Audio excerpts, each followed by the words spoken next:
Today we have Mesquite Police Chief Charles Cato. Chief, recently in our community we had an incident that displayed the training that your officers received, as well as an important public safety message for both kids and parents. That's right, Trelana. Our officers responded to a call about some young men walking down the street pointing firearms at passing motorists on a busy street.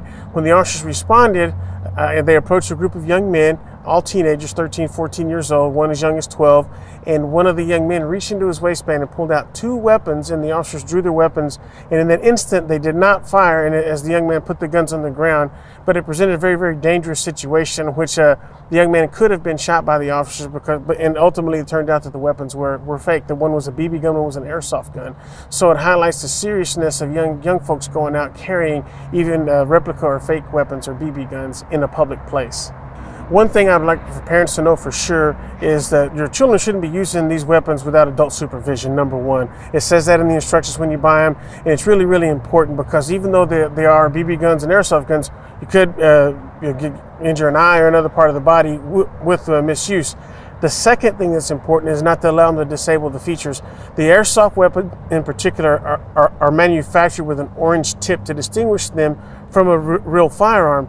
And a lot of young folks, in this case in particular, they had taken either a paint or a marker and blackened out the orange tip. So in the instant, the officer may not be able to tell that it's a replica weapon or it's an airsoft gun. Could lead to a terrible tragedy. So don't let them use them without adult supervision. Don't let them alter the safety features in any way. And number three, they shouldn't carry them around in public like that. And if they do get approached by an officer, they need to keep their hands away from the weapon. Don't reach forward to put it on the ground or anything. Keep their hands visible and do everything the officer tells them to do. And we can hopefully avert any tragedies happening in our community.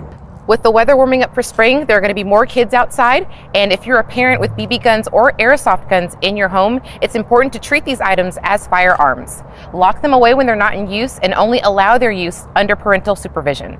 We'll see you next time.